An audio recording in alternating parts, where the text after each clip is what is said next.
তো আজকের আমাদের যে প্র্যাকটিস সেট সেটা হচ্ছে 49 নম্বর প্র্যাকটিস সেট। আগের প্র্যাকটিস সেটগুলো এখনও যারা প্র্যাকটিস সেটগুলো দেখোনি তো অবশ্যই দেখে নেবে, কারণ আমরা প্র্যাকটিস সেটে সমস্ত ধরনের আমরা কোশ্চেনগুলো কিন্তু আলোচনা করেছি, যেখানে ইজি টু হার্ড সব রকমের কোশ্চেনগুলো রাখা হয়েছে তোমাদের রিসেন্ট প্যাটার্ন অনুযায়ী। তো আজকে আমরা যে 49 নম্বর ক্লাস শুরু করব, তার ফার্স্ট কোশ্চেন দেখো কি রয়েছে, খুবই ভেরি ভেরি ইম্পর্টেন্ট। 1191 খ্রিস্টাব্দে কোন চাহমান বা চৌহান শাসক সুলতান মোহাম্মদ ঘুরিকে পরাজিত করেছিলেন? বলো, কোন চৌহান শাসক সুলতান মোহাম্মদ ঘুরিকে পরাজিত করেছিলেন 1191 খ্রিস্টাব্দে? সঠিক অ্যান্সার কি হবে? সঠিক অ্যান্সার হবে অপশন নাম্বার সি, পৃথ্বীরাজ তৃতীয়, অর্থাৎ তৃতীয় পৃথ্বীরাজকে পরাজিত করেছিলেন। তোমরা কিন্তু সবাই অ্যান্সার দেওয়ার চেষ্টা করো, ঠিক আছে? প্র্যাকটিস সেট চলছে যেহেতু, তোমরা নিজেরা নিজেদের অ্যান্সার দেওয়ার চেষ্টা করো। শেষে কত স্কোর করতে পারলে সেটা অবশ্যই কমেন্ট করে জানাবে। 2 নম্বর কোশ্চেন দেখো, নিম্নলিখিত কোনটি ভারতীয় সংবিধানে উল্লেখিত মৌলিক কর্তব্য নয়? তো মৌলিক কর্তব্য নিয়ে আমরা বারবার আলোচনা করেছি প্রিভিয়াস ইয়ারে, বা আমরা যে প্র্যাকটিস সেটগুলো করিয়েছিলাম আগে থেকে প্র্যাকটিস সেটগুলো দেখবে, যেখানে প্রচুর মৌলিক কর্তব্য নিয়ে আমরা কিন্তু অনেক কোশ্চেন আলোচনা করেছি। বলেছি এখান থেকে কিন্তু কোশ্চেন তোমাদের এক্সামে আসবে, এমটিএসে মৌলিক কর্তব্য এবং মৌলিক অধিকার থেকে কোশ্চেন আসবেই আসবে, ঠিক আছে? তো অপশানগুলো দেখো কি রয়েছে, সমবায় সমিতি প্রচার করা, ভারতের অখণ্ডতা রক্ষা করা, আমাদের সমন্বিত সংস্কৃতির গৌরবময় ঐতিহ্যের মূল্য বোঝা, আর বৈজ্ঞানিক দৃষ্টিভঙ্গি বিকাশ ঘটানো। তো এদের মধ্যে তোমরা দেখতে পাচ্ছ যে সমবায় সমিতি প্রচার করা, এটা কিন্তু কোনো ভারতের সংবিধানের মধ্যে নেই। মৌলিক কর্তব্য যে আমাদের করতে হবে, প্রচার করতে হবে, এরকম কোনো কথা নেই। তাহলে অপশান নাম্বার এ হয়ে যাবে তাহলে সঠিক অ্যান্সার। 3 নম্বর কোশ্চেন দেখো, ভারতীয় সংবিধানের কোন বৈশিষ্ট্যটি অস্ট্রেলিয়া থেকে নেওয়া হয়নি? তো আমাদের বিভিন্ন দেশ থেকে সংবিধানের বিভিন্ন নেওয়া হয়েছে, বিভিন্ন ধরনের যে বৈশিষ্ট্যগুলো নেওয়া হয়েছে, তো সেগুলোর লিস্ট তোমরা ইতিমধ্যে পেয়ে গেছো যারা আমাদের নোটস পারচেজ করেছো, ওই নোটসের মধ্যেই কিন্তু আমাদের দেওয়া রয়েছে। তাছাড়া আমরা ক্লাস করিয়েছি, সেখানে অনেক আলোচনা করেছি। তো এখানে বলো তোমরা কোনটা হবে, কোন বৈশিষ্ট্যটা অস্ট্রেলিয়া থেকে নেওয়া হয়নি? যেটা নেওয়া হয়নি সেটা হচ্ছে অপশান নাম্বার ডি, রাজ্যসভার সদস্যদের নির্বাচন, এটা নেওয়া হয়নি। বাকি দেখো সমবর্তী তালিকার ধারণা, 2 কক্ষের যৌথ অধিবেশন, বাণিজ্য ও বাণিজ্যের স্বাধীনতা, এগুলো প্রত্যেকটা কিন্তু অস্ট্রেলিয়া থেকে নেওয়া হয়েছে। 4 নম্বর কোশ্চেন, 31শে জুলাই 2025 পর্যন্ত বিমস্টেক সদস্য দেশ কোনটি? বিমস্টেকের সদস্য দেশ থাইল্যান্ড, ইরান, তো দুটো দেশের মধ্যে কোনটা? দুটোই না কোনটা বলো? তো শুধুমাত্র থাইল্যান্ড, অপশান নাম্বার 1 যেটা রয়েছে থাইল্যান্ডটাই শুধুমাত্র বিমস্টেকের সদস্য দেশ, ইরান কিন্তু নয়। 5 নম্বর কোশ্চেন, আন্তর্জাতিক সৌরজোট ভারত ও কোন দেশের মধ্যে একটা সহযোগিতামূলক উদ্যোগ? আন্তর্জাতিক সৌরজোট, ইন্টারন্যাশনাল সোলার অ্যালায়েন্স, ভারত আর হচ্ছে ফ্রান্স, ভারত এবং ফ্রান্সের মধ্যে একটা সহযোগিতামূলক উদ্যোগ। 6 নম্বর কোশ্চেন, মাউন্ট এভারেস্ট আরোহণকারী প্রথম ভারতীয় মহিলা পর্বতারোহী কে ছিলেন? বলো, এটা কিন্তু সবাই নিশ্চয়ই পারবে। এই কোশ্চেন কিন্তু রিসেন্ট লেটেস্ট শেষবারের এক্সামে কিন্তু এসছিল। মাউন্ট এভারেস্ট আরোহণকারী প্রথম ভারতীয় মহিলা পর্বতারোহী কে ছিলেন? বাচেন্দ্রী পাল, অপশন নাম্বার সি সঠিক অ্যান্সার, বাচেন্দ্রী পাল। ভারতের প্রথম মহিলা আইপিএস অফিসার কে ছিলেন? ভারতের প্রথম মহিলা আইপিএস অফিসার কে ছিলেন বলো দেখি? তিনি হচ্ছেন কিরণ বেদী, অপশন নাম্বার বি সঠিক অ্যান্সার, কিরণ বেদী। জানুয়ারি 2025 সালে ইসরায়েলে ভারতের নতুন রাষ্ট্রদূত হিসেবে কাকে নিযুক্ত করা হয়েছে? জানুয়ারি 2025 সালে ইসরায়েলের ভারতের নতুন রাষ্ট্রদূত হিসেবে কাকে নিযুক্ত করা হয়েছে? জিতেন্দ্র পাল সিংকে নিযুক্ত করা হয়েছে। আগস্ট 2024 কোন ভারতীয় পূর্ব তিমুরের সর্বোচ্চ অসামরিক সম্মান grand collar of the order লাভ করেন? সঠিক অ্যান্সার কী হবে? Option number A, Draupadi Murmu option number A সঠিক অ্যান্সার। জানুয়ারি 2025-এ নীতি আয়োগের মহিলা উদ্যোগ মঞ্চ কোন প্রকল্পটি চালু করেছে? বলো, এটা কিন্তু আমি আলোচনা করেছিলাম। কোনটা বলতো? কোশ্চেনটা এখানে উল্টে দেওয়া হয়েছে। এই যে এম্পোহার বীজ স্বপ্ন কি উড়ান, অপশান নাম্বার ডি সঠিক অ্যান্সার। এরপরে দেখো 11 নম্বর কোশ্চেন। তার আগে তোমরা যারা ক্লাসটাকে এখনও লাইক করোনি বা লাইক কমেন্ট শেয়ার কিছুই করোনি, তো অবশ্যই বলবো করে দাও, যদি ভালো লেগে থাকে তবেই করো। তাছাড়া যদি আরও তোমরা প্র্যাকটিস সেট পেতে চাও এই মাঝে আর কয়েকটা দিনে, তো অবশ্যই চ্যানেলটাকে সাবস্ক্রাইব করে রাখো, তাহলে কিন্তু প্র্যাকটিস সেটগুলো তোমরা পেয়ে যাবে। কন্টিনিউয়াস এখন এই কটা দিন ক্লাস চলবে তোমাদের। আগের যে প্র্যাকটিস সেটগুলো করিয়েছি সেগুলো অবশ্যই দেখে নেবে। আর আমাদের যা কিছু আপডেট, তোমাদের এক্সাম রিলেটেড সমস্ত কিছু আপডেট আমাদের টেলিগ্রামে পেয়ে যাবে, যার লিঙ্ক আমাদের ডেসক্রিপশানে দেওয়া রয়েছে।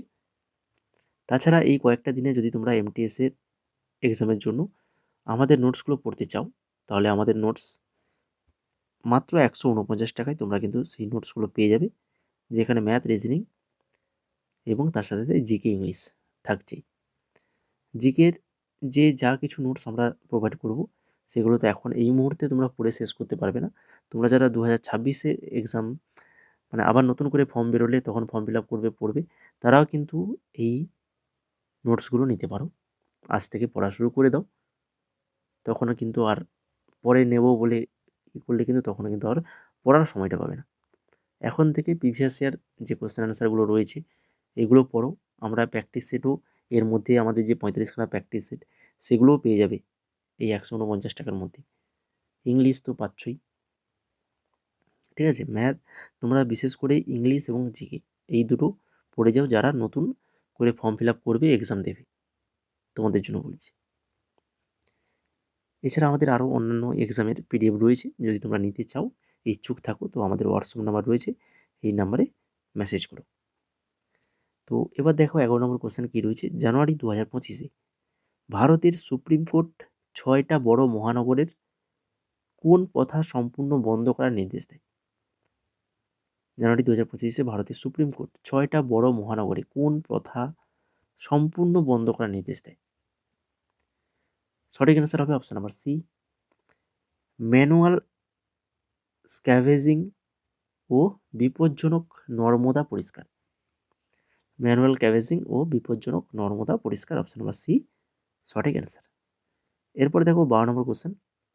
প্রধানমন্ত্রীর ইন্টার্নশিপ স্কিম এর লক্ষ্য হলো আগামী 5 বছরে ড্যাশ কোটি তরুণ ভারতীয়কে দেশের শীর্ষস্থানীয় কোম্পানিগুলিতে 12 মাসের বেতনভুক্ত ইন্টার্নশিপ প্রদান করা।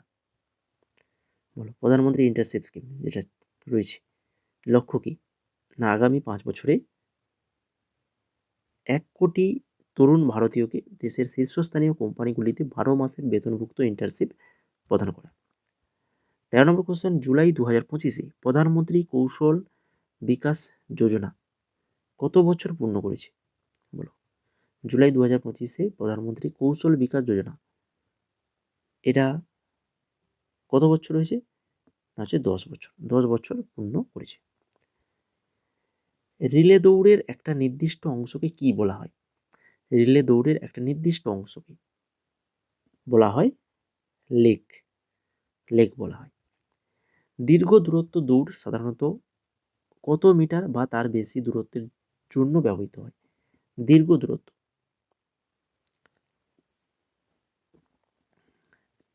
এটা হচ্ছে 3000 মিটার বা তার বেশি দূরত্বের জন্য ব্যবহৃত হয়। ভারতের প্রথম ভিস্তা ডোম জঙ্গল সাফারি ট্রেন কোন রাজ্যে মে 2025-এ চালু হয়েছিল? ভারতের প্রথম ভিস্তা ডোম জঙ্গল সাফারি ট্রেন এটা চালু হয়েছিল কোন রাজ্যে বলো? হ্যাঁ, উত্তরপ্রদেশ, অপশন নাম্বার সি সঠিক অ্যান্সার উত্তরপ্রদেশে চালু হয়েছিল। Status of Tigers in Kaziranga 2024 report অনুযায়ী কাজিরাঙ্গা টাইগার রিজার্ভে বাঘের মোট সংখ্যা কত? কাজিরাঙ্গা টাইগার রিজার্ভে বাঘের মোট সংখ্যা কত? হচ্ছে 148। নিম্নলিখিতগুলির মধ্যে কোনটি সিন্ধু সভ্যতার শহরগুলির বৈশিষ্ট্য নয়? সিন্ধু সভ্যতার শহরগুলির বৈশিষ্ট্য নয় কোনটা? সেটা হচ্ছে লোহার সরঞ্জামের ব্যাপক ব্যবহার। লোহার সরঞ্জামের ব্যাপক ব্যবহার, যেটা সব বৈশিষ্ট্যের মধ্যে ছিল না। সমকোণী ছেদকারী রাস্তা, পোড়া ইটের নির্মাণ, আর হচ্ছে উন্নত নিকাশি ব্যবস্থা, এগুলো কিন্তু ছিল বৈশিষ্ট্যের মধ্যে। 19 নম্বর কোশ্চেন, খুবই ইম্পর্টেন্ট কোশ্চেন। নটঙ্কি কোন রাজ্যের লোকনৃত্য? নটঙ্কি এটা হচ্ছে কোথাকার, কোন রাজ্য? উত্তরপ্রদেশ। উত্তরপ্রদেশের লোকনৃত্য। তারপর দেখো তাপু। তাপু নৃত্যটি মূলত কোন ভারতীয় রাজ্যের জনজাতিদের দ্বারা পরিবেশিত হয়? তাপু নৃত্য। তাপু নৃত্য হয়ে থাকে হচ্ছে অরুণাচল প্রদেশ। অরুণাচল প্রদেশ রাজ্যের জনজাতিদের দ্বারা পরিবেশিত হয়। অষ্টাদশ শতাব্দীতে বৈশাখী ও দীপাবলির সময় শিখ সম্প্রদায় কোথায় সমবেত হয়ে গুরুমাতা নামে পরিচিত সামষ্টিক সিদ্ধান্ত গ্রহণ করত? বলো, কোথায় সমবেত হয়ে? অমৃতসর। অমৃতসরে সমবেত হয়ে গুরুমাতা নামে পরিচিত সামষ্টিক সিদ্ধান্ত গ্রহণ করত। বাজেটে প্রস্তাবিত কর আরোপ বাতিল বা নিয়ন্ত্রণ সংক্রান্ত বিবরণ কোন বিলের মাধ্যমে প্রদান করা হয়? বাজেটে প্রস্তাবিত কর আরোপ বাতিল বা নিয়ন্ত্রণ সংক্রান্ত বিবরণ যেগুলো থাকে কোন বিলে? আর্থিক বিল। আর্থিক বিলের মাধ্যমে প্রদান করা হয়। রাজস্ব দায়িত্ব ও বাজেট ব্যবস্থাপনার আইন 2003 অনুযায়ী প্রকৃত ঘাটতি কেবল কোন কোন কারণে নির্ধারিত লক্ষ্যের চেয়ে বেশি হতে পারে? জাতীয় নিরাপত্তা, না জাতীয় দুর্যোগ, না দুটোই? দুটোই, 1 এবং 2। জাতীয় নিরাপত্তা এবং জাতীয় দুর্যোগ দুটোই হতে পারে। বিহারে অবস্থিত কোন স্থানটি বহু বছর মগধের রাজধানী ছিল, পরে রাজধানী পাটলিপুত্রে স্থানান্তরিত হয়? বিহারে অবস্থিত কোন স্থান যেটা বহু বছর মগধের রাজধানী ছিল কিন্তু সেটা পরে রাজধানী পাটলিপুত্রে স্থানান্তরিত হয়? মগধের রাজধানী, বহু বছর মগধের রাজধানী ছিল, সেটা হচ্ছে রাজগৃহ। অপশান নাম্বার এ সঠিক অ্যান্সার। তারপরে 25 নম্বর কোশ্চেন, আজকের ক্লাসের শেষ কোশ্চেন। কোন বেদে প্রধানত ঋগ্বেদ থেকে নেওয়া স্তোত্রগুলি গান গাওয়ার জন্য সুরবদ্ধভাবে সাজানো হয়েছে? সামবেদ, না যজুর্বেদ, না দুটোই? শুধুমাত্র সামবেদ। সামবেদ হয়ে যাবে সঠিক অ্যান্সার। তাহলে অপশান নাম্বার এ কেবল এক সঠিক অ্যান্সার। তো এই ছিল মোট আজকের 25খানা কোশ্চেন। আশা করি সবার ক্লাসটা ভালো লেগেছে। যদি ভালো থাকে তো লাইক কমেন্ট শেয়ার করে ফেলো। আর দেরি করছো কেন? ক্লাস তো শেষ হয়ে গেল। আর চ্যানেলটাকে সাবস্ক্রাইব করে রাখো, এই ধরনের গুরুত্বপূর্ণ ক্লাস তোমরা কিন্তু রেগুলার আমাদের চ্যানেলে পেয়ে যাবে। ঠিক আছে? তাছাড়া টেলিগ্রামে তো অবশ্যই জয়েন করে যাবে, যেখানে সমস্ত কিছু আপডেট আমাদের, তোমাদের এক্সাম রিলেটেড, নতুন নতুন জব রিলেটেড আপডেট সমস্ত কিছু আমাদের টেলিগ্রামে দেওয়া হয়। ঠিক আছে? আর নোটস বাকি তোমরা যারা 2026-এ নতুন এক্সাম দেবে বা বর্তমানে এক্সাম দেবে, তো তোমাদের যদি নোটস নিতে চাও তোমাদেরকে মেসেজ করো। কারেন্ট অ্যাফেয়ার 2025 ফুল পেয়ে যাবে। এমটিএস এর নোটস এখন অফার চলছে, কম্বো নোটস 149 টাকায়। ঠিক আছে? যদি নিতে চাও মেসেজ করো। আর বাকি আদার্স যে এক্সামগুলো নোটসও আমাদের কাছে অ্যাভেলেবল রয়েছে, যেমন স্টেনো রয়েছে, সিএইচএসএল রয়েছে, আমাদের স্কুল সার্ভিস কমিশন গ্রুপ সিডির জিকে এবং ইংলিশের পিডিএফ রয়েছে, RRB NTPC graduation under graduation দুটোরই জিকে কোশ্চেন আনসার পিডিএফ রয়েছে আমাদের কাছে। তাছাড়া জিডি রয়েছে, ফেস 13 রয়েছে, সিজিএল রয়েছে, কারেন্ট অ্যাফেয়ার 2024-25 পিডিএফ রয়েছে। তোমরা যেটা নিতে চাও সেটা লিখে আমাদেরকে হোয়াটসঅ্যাপে মেসেজ করো, আমরা বলে দেবো কীভাবে তোমরা পেমেন্টটা করবে। খুবই স্বল্প প্রাইসের মধ্যেই আমাদের কাছে পিডিএফগুলো পেয়ে যাবে। আর 2-এর বেশি পিডিএফ নিলে তো আবারও বিশেষ ছাড় রয়েছে।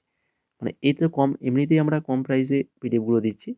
তাছাড়া আরও যদি কেউ 2-এর বেশি 3টে 4টা করে পিডিএফ নেয় একসঙ্গে, তো সেখানেও আমরা কিছু ডিসকাউন্ট দিচ্ছি। ঠিক আছে? তো যদি নিতে চাও মেসেজ করো।